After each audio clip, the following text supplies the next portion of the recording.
오늘은 고린도전서 강의 7번째 시간으로 고린도전서 5장 1절에서 13절을 통해서 거룩한 교회 공동체라는 제목으로 하나님의 말씀 증거하도록 하겠습니다. 우리는 이제 고린도전서 1장에서 4장까지 교회의 문제에 대해 살펴봤습니다. 분쟁 가운데 있는 교회의 문제 중에 하나는 뭡니까? 지도자를 잘못 바라보고 있다는 거죠. 그래서 교회가 지도자에 대해서 어떻게 바라봐야 하는가 말하고 있죠. 그 다음에 또 교회의 일꾼으로서 어떤 자세와 태도로서 하나님 앞에 부름을 받아 일해야 하는가에 대해서도 말해주고 있습니다. 그래서 이어서 이제 고린도전서 5장과 6장은 고린도 교회의 또 다른 모습을 좀 책망하는 모습이 있는데, 침묵하지 말아야 할 것에 대한 이들이 침묵하고 있고, 또 침묵해서는 안 되는 문제에 있어서는, 침묵해야 될 문제에 대해서는 자기의 목소리를 굉장히 높이고 있는 그 문제에 대해서 이 5장과 6장이 좀 다루고 있습니다. 우리가 이제 이 내용을 좀 살펴보면 독특한 부분이 있죠. 앞서 말한 고린도전서 이 4장에서는 바울은 판단하지 말라는 얘기를 하죠. 나도 사람들의 판단에 대해서 크게 신경 쓰지 않고 나도 나 자신을 그렇게 판단하지 않는다라는 이야기를 해요. 특별히 4장 5절에서는 아무것도 판단하지 말라라고 성도들에게 말을 합니다. 그런데 이제 반면에 오늘 고린도전서 5장 12절에는 뭐라고 말하고 있어요? 교회 안에 있는 사람이야, 너희가 판단하지 아니하랴. 한마디로 얘기해서 판단해라 라는 얘기를 지금 하고 있죠. 오히려 판단하지 않고 있는 문제에 대해서 지금 지적을 하고 있어요. 우리가 성경을 지나치게 어떤 단어 중심적으로만 보게 되어지면 성경의 참된 의미와 그 우리에게 말하고자 하는 바를 우리가 오해할 수 있어요. 신처지를 비롯한 이단들이 가지고 있는 문제가 바로 성경 전체의 문맥과 맥락 속에서 이해하지 않고 몇 개의 단어를 마치 끼워 맞추듯이 여기저기 끼워 맞춰서 이해할 때에 정말로 성경이 말하는 것과는 전혀 다른 그런 해석이 나오게 되어지는 것이죠. 그렇다면 우리는 판단해야 되는가, 판단하지 말아야 되는가? 사실은 그것에 대한 이야기를 하고 있는 것이 아니라 오늘 본문은 우리는 무엇에 대해서 판단해야 되고 무슨 근거로 판단해야 되는가? 라는 부분에 대한 이야기를 하고 있어요. 고린도 교회 성도들은 판단하지 말아야 될 것을 판단하고 판단해야 할 것을 판단하지 못하는 상황 속에 있다라고 책망을 듣고 있는 것이죠. 특히 오늘 본문은 음행에 대한 문제에 대해서 판단해야 한다 말해주고 있어요. 오늘날은 성적인 자기 주장이 굉장히 강한 시대입니다. 특별히 성혁명을 주장하면서 자기의 결정권을 굉장히 내세우게 되어지죠. 내가 남자로 살 것인가 여자로 살 것인가 나의 판단과 결정이 있다. 내가 남자를 좋아할 것인가 여자를 좋아하실 것인가 나의 성적인 판단에 달려있다. 그래서 오늘날 어떻게 보면 자기의 주장과 자기 결정권이 굉장히 강해진 이 시대 속에서 오늘 어떻게 우리는 이러한 세상 속에 주님이 말씀하신 거룩한 공동체로 살아갈 것인가, 어떻게 보면 죄악이 관영한 이 죄악의 홍수 속에서 우리는 어떻게 살아갈 것인가, 오늘 말씀을 통해서 함께 살펴보기를 소망합니다. 첫 번째 한번 따라해 보겠습니다. 회개의 필요성. 오늘 본문 1절은 이렇게 말하고 있습니다. 너희 중에 심지어 음행이 있다 함을 들으니. 그러니까 오늘 본문은 이렇게 기록되어 있지만 성경 원문은 심지어 너희 중에 음행이 있다 함을 들었다라고 표현을 해주고 있어요. 그래서 심지어라는 이 말을 통해서 굉장히 사도 바울이 강조하고 또 충격을 받았다라는 것을 말해주고 있죠. 그런데 이제 그 대상이 오늘 본문에 보면 아버지의 아내라고 표현이 되어 있어요. 그래서 어머니라고 표현하지 않고 아버지 아내라고 표현되어 있기 때문에 대부분의 사람들은 이것을 아마 계모일 것이다, 아버지의 새 어머니일 것이다 라고 표현을 해주고 있는 것이죠. 고린도 교회는 동서남북으로 교통이 발달되는 곳이죠. 육로로 또 해상로로 발달된 지역이에요. 그러다 보니까 많은 사람들이 음행에 굉장히 노출이 되어 있었습니다. 오늘 우리 한국 사회에도 과거에 보면 특별히 어떤 곳이 음행하는 곳이 많았습니까? 어떤 기차역이나 이런 것들이 많죠. 멀리 집을 떠나온 사람들이 모이는 곳, 그리고 무역을 하는 사람들이 모이는 곳. 그러다 보니까 배를 타고 오랫동안 여행을 하다가 이 고린도에 온 사람들, 또 육로를 통해서 많은 물건을 싣고 오고 가다가 이 고린도에 온 사람들이 음행에 굉장히 노출이 돼 있어요. 특별히 이제 고린도 지역은 미의 여신인 아프로디테, 비너스 신전이 있던 곳이에요.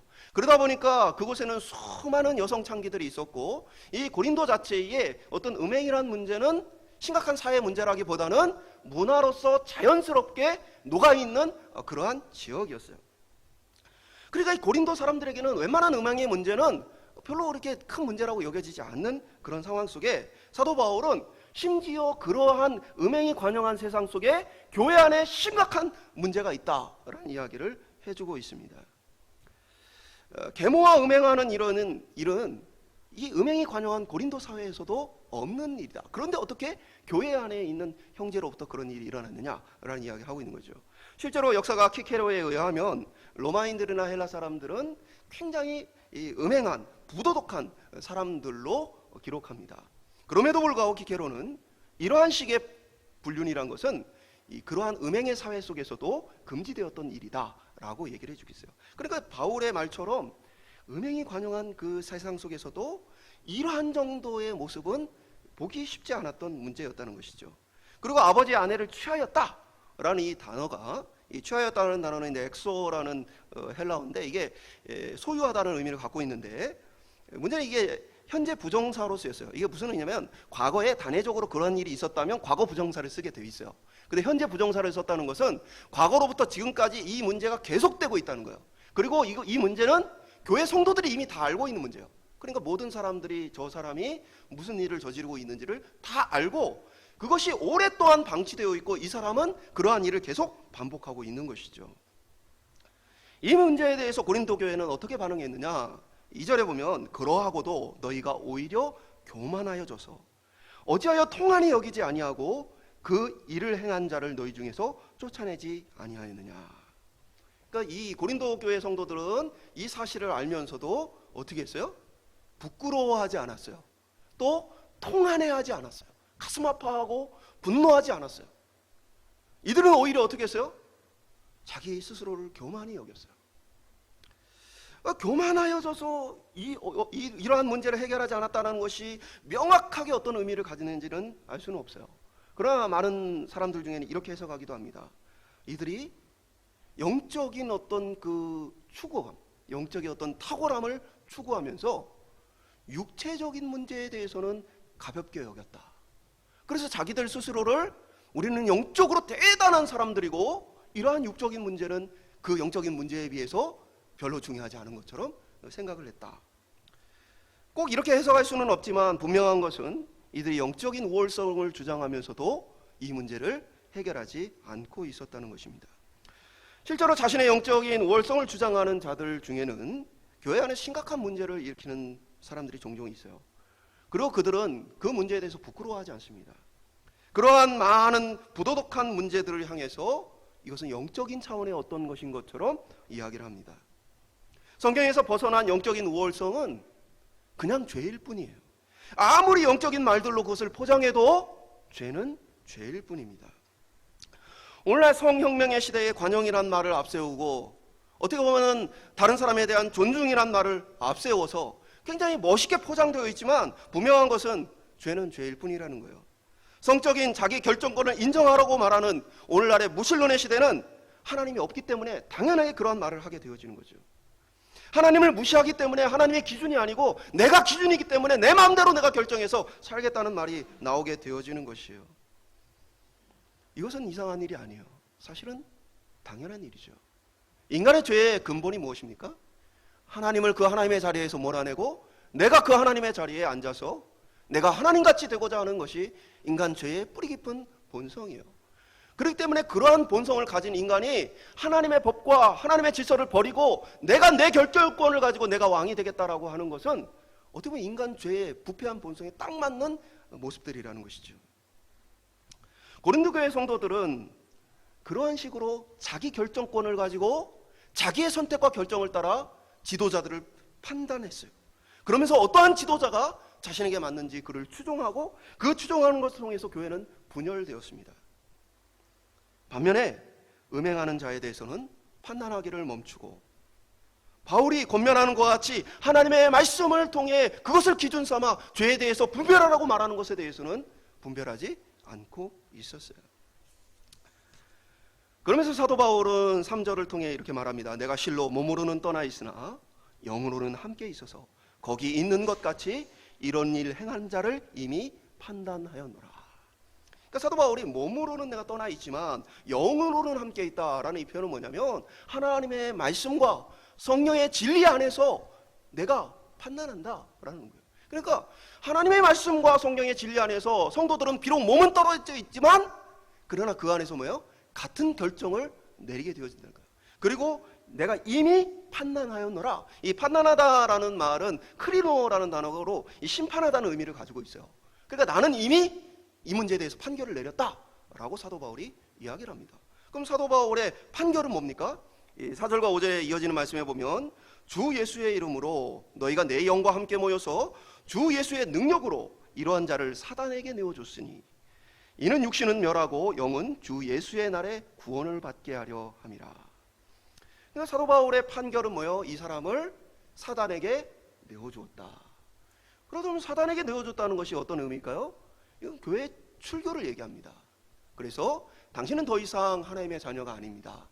당신은 더 이상 이 공동체, 하나님의 공동체에 소속될 수 없습니다 하고 이 사람을 내보내는 것입니다. 육신이 멸했다는 건 육신에 대해서 우리가 물리적인 어떤 일을 행사한다기보다는 성도들이 모든 교제를 끊는 것이에요. 그것을 통해서 마치 이 사람의 육신 살아있지만 성도들은 마치 이 사람이 죽은 것처럼 함께 교제하지 않는 것이에요. 그것을 통해 이 사람은 육신적으로는 어떤 슬픔이나 외로움이나 여러 가지 아픔들을 느낄 수 있겠죠. 이것이 육신을 멸한다는 의미입니다. 그러나 영은 주 예수의 날에 구원을 받게 하려 합니다. 출교의 목적이 어디 있어요? 이 징계의 목적이 어디 있어요? 이 영혼으로 하여금 구원을 받게 하기 위해서 이런 결정을 내렸다라고 말을 해주고 있는 것이죠. 곧 이 음행의 문제는 단순한 실수가 아니고 지속적으로 죄를 짓고 있는 것이며 이것은 교회의 많은 사람들이 공공연하게 알고 있는 것이다. 그럼에도 불구하고 이 사람은 뭐예요? 회개할 기회를 얻지 못하고 있는 거예요. 교회가 이것에 대해서 판단하지 않고 이것에 대해서 말하지 않으니까 이 사람은 뭐예요? 회개하지 않고 계속 그렇게 살아가고 있는 것이죠. 그래서 사도 바울은 오히려 이 사람으로 하여금 출교를 함으로써 내가 이대로 있어서는 안 되겠구나. 내가 이대로 있다가는 구원을 받을 수 없겠구나. 그러한 마음을 가지고 다시 회개하고 돌이키게 하는 것. 그러니까 사도 바울의 이 말에는 뭐예요? 회개의 절대적인 필요성을 지금 이야기를 해주고 있는 것이죠. 어떤 이들은 우리 모두가 죄인이기 때문에 서로 죄에 대해서 문제 삼지 말고 평화롭게 지내자라고 얘기할 수 있어요. 그러니까 나도 죄인이고 너도 죄인이니 우리가 서로 그것에 대해서 말하지 말자. 그러나 성경은, 사도 바울은 죄는 그냥 두어서는 안 되고 반드시 회개해야 한다라는 이야기를 해주고 있습니다. 우리는 종종 나뿐 아니라 다른 사람도 그렇게 삽니다 라고 핑계를 대기도 해요. 인류의 본성의 이 특징 중에 하나가 뭐예요? 핑계예요. 하나님께서 아담에게 왜 이것을 따먹느냐? 그러니까 뭐예요? 하나님께서 내게 주신 하와가, 여자가 따먹게 했습니다. 그러니까 인간은 뭐예요? 자꾸 핑계를 대죠. 그러니까 우리는 죄에 대해서 그냥 죄로 인정하고 하나님 앞에 회개하러 나가기보다는 자꾸만 그 죄에 대해서 뭐예요? 핑계하려고 해요. 나만 그런 게 아니에요. 다 같이 그렇습니다. 하나님 어쩔 수 없습니다 하면서 우리는 그 죄에 대해서 자꾸 핑계하며 빠져나가려 해요. 그러나 하나님은 우리에게 반드시 회개할 것을 요구하고 계십니다. 죄는 그냥 두어서는 안 되고 반드시 회개해야 한다라고 말씀하고 계세요. 영적으로 교만한 마음을 따라 자기 자신이 판단의 기준이 되어서 이런 정도는 별로 중요하지 않은 문제야. 내가 뭐 회개까지 해야 될 문제는 아니야 라고 생각해야 할 것이 아니라 하나님의 말씀과 그의 부르심을 따라서 우리는 회개하고 나가야 합니다. 그러나 우리는 이 모든 것을 내 자신이 아니라 하나님의 기준에 따라 회개해야 돼요. 정말 중요한 것은 회개하지 않는 것이 두려운 것이죠. 요한계시록 3장 19절에 20절은 회개를 요구하시는 우리 주님의 모습을 이렇게 묘사하고 있어요. 물은 내가 사랑하는 자를 책망하며 징계하노니 그러므로 내가 열심을 내라 회개하라. 볼지어다 내가 문 밖에 서서 두드리노니 누구든지 내 음성을 듣고 문을 열면 내가 그에게로 들어가 그와 더불어 먹고 그는 나와 더불어 먹으리라. 그러니까 예수님이 어디가? 사랑하는 자에게 찾아가서 문을 두드리시며 회개하라고 촉구하시는 모습을 기록하고 있죠. 근데 너무나 은혜로운 건 뭐예요? 그 전제가 뭐예요? 사랑하는 자에게. 지금 죄를 지었어요. 어떻게 보면 하나님이 기뻐하시지 않는 모습 속에 있어요. 그러나 우리 주님은 뭐예요? 사랑하는 자에게라고 그를 여겨주세요. 사랑의 마음으로 다가가시는 거죠. 그리고 그에게 문을 두드려 주세요. 한편으로 우리는 죄 가운데에 하나님을 두려워하고 염려하는데, 오늘 본문은 예수님이 들어가서 죄를 지은 그 사람을 어떻게 하겠다라고 말씀하지 않고 어떻게 얘기해요? 내가 이제 그와 더불어 먹고 그는 나와 더불어 먹으리라. 하나님과의 친밀한 사귐의 교제를 회복해 하시겠다는 약속을 주고 계신 것이죠. 사랑하는 여러분, 회개는 불편하고 두렵고, 불편하고 두려울 뿐 아니라 괴로운 것이 아니라 꼭 우리가 막 굉장히 울어야 되고 답답해야 하는 것이 아니라, 회개는 사랑하는 자를 불러주시는 주님 앞에 그 사랑을 확인하는 자리예요. 내가 이러한 죄인임에도 불구하고 우리 주님이 나를 사랑하시며 나와 친밀한 교제를 누리기를 원하시는구나. 오늘 저와 여러분이 회개를 통해서 하나님과의 친밀한 사귐과 교제를 누려가는 귀한 은혜의 삶을 살 수 있기를 주님의 이름으로 축원드립니다. 두 번째 한번 따라해 보겠습니다. 공동체로서의 교회. 오늘날 교회의 또 다른 특징 중에 하나는 이제 개인주의죠. 그래서 서로의 선택과 결정에 대해서 크게 신경을 쓰지 않고 살아갑니다. 우리는 개인이 집에서 저지른 죄에 대해서 왜 교회가 판단을 해야 하는가라는 생각을 할 수 있어요. 이러한 문제는 교회가 아니라 세상의 법정에 가서 판단을 해야 되는 것은 아닌가라고 생각할 수도 있어요. 그러나 사도 바울은 교회 안에서 벌어진 문제가 아닌 지금 가정 안에서 벌어진 이 문제에 대해서 교회가 판단하라고 요구하고 있는 것이죠. 그렇다면 교회는 왜 판단해야 할까? 첫 번째 근거는 앞에 살펴본 것처럼 그 개인의 영혼을 구원하기 위해서 판단해야 하는 것이죠. 그 개인의 영혼을 건지기 위해서 우리가 심판해야 하는 것이에요. 또 다른 하나는 무엇입니까? 6절에 보면 너희가 자랑하는 것이 옳지 아니하도다. 적은 누룩이 온 덩어리에 퍼지는 것을 알지 못하느냐. 사도 바울은 이 음행의 죄를 누룩에 비유를 해주고 있어요. 누룩이라는 것은 무엇입니까? 밀가루에 넣으면 그 밀가루 전체를 반죽을 부풀게 하는 그러한 것이죠. 그래서 작은 누룩이 밀가루 반죽 전체를 부풀게 해요. 누룩이라는 것은 그런 면에서 뭐예요? 뭘 의미하는 거예요? 영향력을 의미하는 것이죠. 그 영향력이 온 공동체에 퍼지는 것. 그래서 왜 교회가 개인의 그 삶의 문제에 대해서 관여하고 심판을 해야 되느냐? 그 사람의 그 모습이 교회의 많은 성도들에게 영향을 끼치기 때문이다 라고 말할 수 있는 것이죠. 예수님은 이 누룩에 대한 비슷한 비유를 사용하셨어요. 마태복음 16장 6절에 보면 예수께서 이르시되 삼가 바리새인과 사두개인들의 누룩을 주의하라. 그러니까 이 누룩이라는 것은 악한 영향력이 쫙 퍼져가는 그러한 모습들을 갖고 있기 때문에 예수님은 바리새인이나 이 사두개인들의 모습 속에 잘못된 그 부분들을 주의해라 라고 얘기를 하셨던 거죠. 곧 개인의 문제만이 아니라 신앙은 공동체로서 서로 영향을 주고받는 것이기에 우리는 신앙 안에 서로를 판단해야 한다는 것이죠. 사도 바울은 이 문제를 아주 기가 막힌 비유의 표현을 사용하고 있어요. 이어지는 7절에 보면 너희는 누룩 없는 자인데 새 덩어리가 되기 위하여 묵은 누룩을 내버리라. 우리의 유월절 어린 양 곧 그리스도께서 희생되셨느니라. 당시에 이 사람들에게 익숙했던, 유대인들에게 특별히 익숙했던 것이 뭡니까? 유월절이란 거죠. 그러니까 이스라엘 3대 절기였기 때문에 그리스도인들 역시도 이것에 대해서 잘 알고 있었어요. 유월절이 무엇입니까? 출애굽할 때 예수님께서 어린 양으로서 대신 죽으심으로 그 피를 문설주에 발라서 예수님을 상징하는 그 어린 양의 피를 문설주에 바름으로써 죽음을 면하게 되어지는 거죠. 하나님의 심판을 면하게 되어지는 것이죠.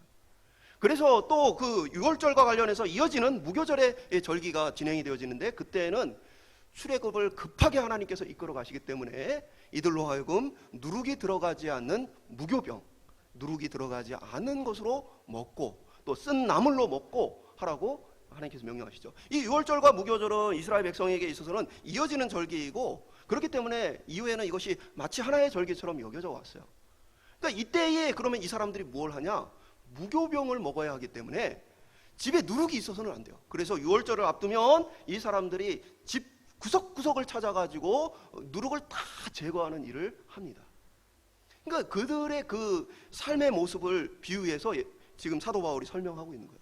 마치 유월절을 앞두고 그 모든 집안의 누룩들을 철저하게 없애는 것처럼 우리가 유월절 어린 양 대신 그 예수 그리스도의 은혜 앞에서 뭐 하라는 거예요? 철저하게 우리 자신의 그 누룩을 제거하라라고 죄를 제거하라고 우리에게 얘기를 해주고 있는 것이죠. 그러면서 우리의 신분은 어떤 거예요? 이제는 누룩이 없는 새로운 덩어리다 라고 얘기를 해주고 있는 거예요. 곧 교회란 그렇게 누룩 없는 새로운 덩어리 반죽인 것처럼 거룩한 공동체다 라고 얘기를 해주고 있는 것이죠. 우리 그리스도인의 공동체는 서로 긴밀한 관계 속에 있습니다. 마치 하나의 밀가루 반죽이 서로 연결되어 있는 것처럼 오늘 우리는 이 공동체에 서로 깊게 그리스도의 몸 안에 한 지체로서 연결되어 있어요. 그래서 우리는 혼자 신앙생활하는 게 아니죠. 우리는 공동체와 함께 신앙생활을 하게 되어 있습니다. 그래서 우리는 다른 사람의 신앙이 우리에게 영향을 주고 우리의 신앙이 다른 사람에게 영향을 주게 되어집니다. 오늘 안타까운 것은 신앙의 이 영향력 속에서 신앙의 기준이 점점 낮아지고 있다는 사실이죠. 과거의 신앙생활에 대한 어떠한 기준들이 지금은 많이 무너져 있는 모습을 보게 되죠. 그리고 그것이 무너진 이유는 몇몇 사람의 문제가 아니라 공동체 전체의 영향력들이 사실은 좋지 않은 영향력들이 많아지므로 공동체가 죄에 대해서 무감각하게 되어지고 회개에 대한 부분들을 잃어버리게 되므로 순전하고 진실한 그리스도의 공동체의 모습이 많이 훼손된 모습을 보게 되어집니다. 오늘 우리가 그렇게 훼손된 공동체로 나갈 것인가, 아니면 선한 영향력을 통해 서로를 붙들어주고 세워주고 신앙적인 기준을 높여주는 공동체로 갈 것인가, 우리 고민을 해봐야 돼요. 그래서 우리는 공동체의 한 구성원으로서 나의 부르심을 생각해야 합니다. 하나님, 내가 이곳에서 어떻게 선한 영향력을 끼칠 수 있겠습니까? 하나님, 나를 통해 다른 성도들이 어떻게 정말 신앙의 수준이 높아져 갈 수 있겠습니까? 우리는 그렇게 생각해요. 교회 안에 죄를 짓고 잘못을 할 때 오늘 고린도 교회가처럼 방치를 하게 되어지면 사람들은 원래 그렇게 하나 보다, 교회에 보니까 교회 사람들 다 그렇게 하고 살더라 하고 새로운 성도들은 그것에 익숙해지게 되어져요. 그런데 반대로 정말 예수님을 뜨겁게 사랑하고 진실하게 주님을 쫓고자 하는 그러한 성도들이 교회 안에 영향력을 주게 되어지면 예수님 믿고 따라가는 사람들이 예수님을 믿는다는 게 저런 의미구나, 내가 예수님을 저렇게 믿어야 되겠구나 라는 영향력을 받게 되어지는 거죠. 오늘 저와 여러분이 우리 공동체 안에서 선한 영향력을 끼치는 하나님의 거룩한 공동체로 함께 빚어져 갈 수 있기를 주님의 이름으로 축원드립니다. 마지막으로 따라하겠습니다. 세상 속의 거룩한 교회 공동체. 죄의 영향력을 생각한다면 우리가 죄의 영향력으로부터 단절하고 멀어지는 것이 좋겠다는 생각을 할 수 있겠죠. 실제로 어떠한 사람들은 이러한 세상의 많은 죄의 영향력으로부터 이 영향을 받지 않기 위해서 세상으로부터 떨어진 신앙 공동체를 만들어서 살아가는 사람들이 있습니다. 미국에도 그러한 공동체가 있고, 우리 과거에도 어떤 신앙촌을 비롯한 여러 가지 어떤 신앙을 나름대로 추구하는 사람들이 모여서 정말 좋은 영향력을 주며 살겠다라는 그러한 곳들이 있었죠. 분명히 신앙 공동체는 우리에게 위로도 주고 힘도 주고 영적인 능력도 공급해 줄 수 있어요. 우리에게 선한 영향력을 많이 줄 수 있어요. 그러나 사도 바울은 우리에게 말하기를 죄의 영향력이 없는 곳을 추구하는 삶이 아니라 죄의 영향력 속에 살아갈 것을 권면하고 있죠. 오늘 보면 9절에 보면 내가 너희에게 쓴 편지에 음행하는 자들을 사귀지 말라 하였거니와, 그러면서 이제 10절에 이렇게 말하고 있어요. 이 말은 이 세상에 음행하는 자들이나 탐하는 자들이나 속여 빼앗는 자들이나 우상 숭배하는 자들을 도무지 사귀지 말라 하는 것이 아니니 만일 그리하면 너희가 세상 밖으로 나가야 할 것이니라. 그러니까 너희가 여기에 이제 음행을 대표적으로 얘기했지만 이어서 같은 원리로서 계속해서 다른 여러 가지 죄들에 대한 이야기를 하고 있죠. 그러한 자들과 사귀지 말아야 한다면 우리는 이 땅에 살아갈 수 없다는 거예요. 세상 밖으로 나가야 돼요. 세상 곳곳에 죄가 가득하기 때문에 우리가 세상 속의 죄 가운데에 함께 살아가야 하는 것을 이야기를 하고 있어요. 우리만의 신앙 공동체를 만들어 세상과 등지고 사는 것이 아니라 세상 속에 우리는 살아가야 하는 부르심을 받았습니다. 비록 세상에 많은 죄의 유혹과 영향력을 마주하더라도 우리는 세상에 보내진 빛과 소금으로 우리의 사명을 생각할 때에 세상을 떠나서 살 수 없습니다. 그래서 우리 교회가 크지 않기 때문에 이제 많은 프로그램이 주중에 없지만, 또 다른 한편으로는 주중에 믿지 않는 사람들하고 충분히 만날 수 있는 시간을 가지라고 저희가 이 권면을 하고 있죠. 믿지 않는 사람들을 많이 만나고 그들 속에서 하나님의 거룩함을 드러내고 빛과 소금으로 살아가야만 해요. 우리가 잘 모이는 것도 중요하지만 우리가 잘 흩어져 빛과 소금으로 세상 속에 살아가는 것도 중요해요. 전도도 마찬가지죠. 오늘날 전도가 잘 안 되는 이유가 뭐예요? 빛과 소금으로 세상에 안 나가요. 교회가 힘이 생기고 돈이 생기고 또 많은 명성이 생기다 보니까 전도가 과거에는 선교사들이 와서 구석구석에 가서 복음을 전하러 세상 속으로 들어갔어요. 근데 어느 날부터는 이제 교회에 오라는 거죠. 믿지 않으려면 교회로 오라는 거예요. 이제는 세상 속으로 들어가는 일들이 적어져요. 교회가 너무나 많은 모임들로 말미암아 이제 예수 믿지 않는 사람들하고는 서로 얼굴 볼 일이 별로 없는 그런 삶을 만들어요. 그것은 건강하지 않아요. 오늘 우리는 세상으로 들어가 복음을 전하고 그리스도의 빛과 소금으로 살라는 사명을 받았어요. 그래서 11절은 이 교회 형제에 대해서, 12절은 교회 안에 있는 사람들에 대해서 이야기를 하고 있어요. 세상에 대해서는 우리가 판단할 필요가 없어요. 반면에 세상에 대해서, 형제에 대해서는 너희가 판단하라 라는 이야기를 하고 있는 것이죠. 우리의 부르심은 정확히 말하면 세상 속에 보내졌지만 세상을 변화시켜서 기독교의 나라를 만드는 것이 아닙니다. 만약에 우리가 세상을 기독교의 나라로 만들려 한다면, 사회 제도를 바꾸고 규칙을 바꾸어서 기독교적인 나라로 만들려 한다면 세상은 거짓 그리스도인들로 가득 채워집니다. 진정으로 그리스도를 따르는 자들이 아니라 문화적인 그리스도인들, 몇 가지의 어떤 외적인 모습들을 흉내내는 그리스도인들로 채워지고 교회의 건강함은 훨씬 더 훼손되게 되어져요. 그래서 교회가 얼마나 많이 모이고 얼마나 많이 잘 되느냐가 중요한 것이 아니고 교회가 얼마나 거룩한 존재로서의 부르심과 세상 속에 그 거룩함을 드러내는 존재로서의 부르심을 잘 감당하고 있는가가 교회의 건강함이라고 말할 수 있겠죠. 음행을 비롯한 죄가 충만한 시대 속에 사도 바울은 사실은 교회가 희망이라고 말해주고 있는 거예요. 교회의 거룩함이 고린도의 희망이에요. 음행이 가득한 그 도시의 희망은 거룩한 교회가 유일한 대안이에요. 그래서 세상의 그 음행에 대해서 너희가 판단할 것은 없지만 그러나 교회의 그 거룩함을 위해서는 이 문제를 판단해야 한다라고 사도 바울은 말하고 있는 것이죠. 오늘날 동성애를 비롯한 잘못된 여러 가지 제도화가 추진되어지는 문제들이 있습니다. 저는 그 문제에 대해서 분명히 반대합니다. 그러한 잘못된 제도들이 제도화되는 것, 그것이 법적으로 허용되는 것들에 대해서 저는 반대해요. 그래서 우리가 우리 사회를 향해서 정당한 목소리를 가지고 정당하게 우리의 목소리를 전달하는 것들은 필요합니다. 그러나 만약 시대의 많은 사람들이 생각이 바뀌어서 이러한 법들이 통과되면 우리가 실패한 것일까요? 그렇지 않아요. 우리의 부르심은 세상을 기독교적인 나라로 만드는 것이 아니라 죄악된 세상 가운데에 교회로서의 거룩함을 보여주는 거예요. 그래서 혹 세상이 그렇게 많은 부분이 더욱더 변질이 된다 할지라도 교회는 더욱더 하나님의 진리의 말씀으로 거룩하여져 가고 세상이 어두우면 어두울수록 이 거룩한 교회의 빛은 더 찬란하게 빛나게 되어져요. 그래서 우리는 물론 세상에서 우리의 목소리를 내고 정당하게 우리가 이 부분에 대한 의사표현을 해야 되겠지만 우리가 정말 관심을 더 가져야 할 것은 우리 교회의 거룩함이에요. 참된 소망은 세상 속에 있지 않고 주님께서 자신의 피로 몸으로 세우신 이 교회 안에 있기 때문입니다. 그리고 하나님께서는 세상 속의 거룩한 공동체를 통해서, 거룩한 교회 공동체를 통해서 하나님의 일을 멈추지 않고 계세요. 그럼에도 불구하고 오늘날 이 거룩한 교회 공동체의 권위는 많이 추락되어 있죠. 이 교회에서 출교를 당하면 다른 교회로 가면 돼요. 이제는 성도들이 출교를 두려워하지 않죠. 그러니 참된 회개가 없이 출교한 자를 받아들여서는 안 되는 이 상황 속에 사실은 우리가 그들의 모든 정보를 알 수가 없어요. 어느 교회에서 오셨습니까? 마지막 교회를 말씀드릴까요? 요즘에 이런 반응이 많아요. 그 교회를 여러 군데를 옮기셔가지고 어느 교회에서 오셨습니까? 그러면 마지막 교회를 말씀하시는 건가요? 그럼 직전의 마지막 교회를 말씀해 주는 경우가 많아요.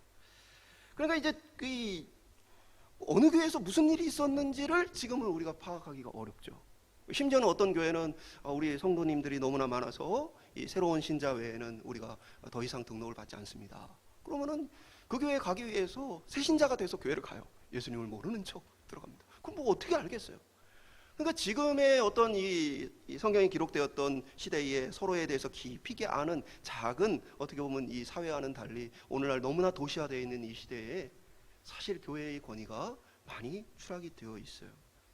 그러나 중요한 것은 그럼에도 불구하고 우리가 이 교회의 권위에 대해서 인정할 수 있어야 돼요. 우리가 사도신경을 통해서 고백하잖아요. 거룩한 공예를 고백하잖아요. 그것은 그 거룩한 공예란 주님께서 다스리시고 주님께서 그 권위로 위임하셔서 하나님의 순수함과 거룩함을 지키게 하신 교회란 뜻을 가지고 있는 거예요. 오늘 저와 여러분이 세상은 교회를 무시하고 세상은 교회에 대해서 때로는 비난하고 세상은 교회를 우습게 여긴다 할지라도 우리만은 이 교회를 거룩하고 하나님의 말씀과 뜻으로 그 권위로 받아들일 수 있기를 주님의 이름으로 축원드립니다. 오늘날 세상 속에서 거룩한 교회 공동체로 살기 위해서 교회는 이 정당한 권리를 잘 사용해야 돼요. 오늘날 권징을 하는 교회가 많지 않고 또 출교를 하는 교회 대부분은 사실 이런 도덕적인 문제나 공동체의 어떤 참된 유익을 위해서라기보다는 교리적인 어떤 문제라기보다는 대부분 인간적인 갈등들을 가지고 이 출교가 되어지는 경우가 많이 있어요. 그러나 우리가 다시 한번 이것을 회복해 가야 합니다. 하나님이 주신 참된 권위로서 교회를 거룩하게 만들어간 것. 그래서 칼빈은 우리가 무엇을 교회라고 생각할 수 있느냐, 그랬을 때에 두 가지로 이야기를 했어요. 하나는 정당한 말씀, 그리고 하나는 바른 말씀과 더불어서 정당하고 바른 성례가 진행되어질 때, 그러면서 한 가지를 더 추가한 것이 바로 권징이 시행되는 것이 교회다라고 얘기했어요. 왜냐하면 이 두 가지가, 바른 말씀이 전해지고 바르게 성례가 진행되어져도 권징이 없다면 그 교회는 금방 거룩함을 잃어버리고 교회로서의 자격을 잃게 될 것이다 라고 봤기 때문이에요. 그래서 우리 총회 헌법은 교회의 표지, 무엇을 교회로 볼 것인가를 세 가지로 정했는데, 그것이 바른 말씀과 정당한 성례와 그리고 오늘 우리가 다루고 있는 교회의 권징, 교회의 심판에 대한 이야기를 해주고 있는 것입니다. 오늘 죄가 넘치는 세상 속에서 교회가 거룩해야만 성도들이 용기와 힘을 가지고 세상 속에 나아갈 수 있어요. 죄가 넘치는 세상 속에 우리가 너무나 힘들 때가 있죠. 너무나 고민스러울 때가 있어요. 너무 괴로울 때가 있어요. 그때의 교회란 무엇입니까? 그 거룩함을 통해서 성도가 함께 하나님의 거룩함을 나누며 다시 위로를 받고 소망을 갖고 힘을 얻어서 세상 속으로 나아가게 되어지는 것이죠. 오늘 저희가 속한 이 공동체가, 이 땅에 세워진 교회들이 바로 그러한 거룩한 교회로서의 기능을 세상 속에 잘 감당함으로써 하나님 나라의 부르심을 잘 따라갈 수 있는 은혜, 또 복된 그러한 교회들이 될 수 있기를 간절히 소망합니다. 말씀 맺도록 하겠습니다. 우리는 거룩한 그리스도의 몸으로서 죄를 용납할 수 없어요. 마치 유월절을 앞두고 집안 구석구석에 누룩을 찾아 제거하는 것처럼 우리는 우리 자신을 돌아보고 우리 안에 있는 죄를 찾아서 내버려야 합니다. 우리는 그것 앞에, 하나님 앞에 나아가 회개해야 해요. 우리는 죄를 피해 도망하는 삶이 아니라 세상 속의 죄를 이기는 빛과 소금으로 부름을 받았습니다. 죄로 물든 교회가 아니라 거룩한 교회 공동체로서 세상을 이길 힘을 하나님으로부터 함께 받아 서로 나누는 공동체입니다. 우리가 소금을 할 때마다 매주 뭘 나눠요? 이번 주에 하나님은 나의 삶 가운데 어떠한 일을 하셨는가를 나누잖아요. 하나님은 이번 주에 나와 함께 세상 속에서 어떤 일을 하시며 살았는가, 그것을 나눌 때에 다른 이들, 생각 없이 살았던 이들이 그 하나님의 살아계심을 보고 성도와 함께 하시는 그 하나님을 보며 나의 하나님은 나의 삶 속에 어떻게 하시는가를 돌아보게 되어지는 것이죠. 또 세상 속의 고민과 아픔을 나눠요. 정말 예수 믿는 사람으로 살기가 너무나 힘겹고 어려운 것들, 내 안에 도저히 극복하지 못하는 죄의 여러 가지 모습들을 함께 고백하며 하나님의 은혜를 간구하며 나가는 것이죠. 서로에게 참된 신앙의 용기와 위로를 주는 공동체, 거룩한 교회로서 세상의 죄에 대해서 싸울 힘을 얻게 해주는 공동체. 오늘 죄가 없으신 예수님께서 죄악된 세상 가운데 죄 있는 인간의 모습으로 오셔서 정말 우리를 위해 모든 삶을 완전하게 사시고 우리를 십자가에서 구원해 주신 그 놀라운 은혜처럼, 오늘 우리 역시 보냄을 받은 자로서 거룩한 하나님의 백성들이 죄악된 세상 속에 들어가 이 거룩한 하나님의 은혜를 나눌 수 있기를 소망합니다. 오늘 저와 여러분이 세상 속에 살아가는 거룩한 교회 공동체로서 우리 오포중앙교회가 세상 속에 살아가는 거룩한 주님의 공동체로서 귀하게 하나님께 영광을 돌리게 쓰임받으시기를 주님의 이름으로 축원드립니다.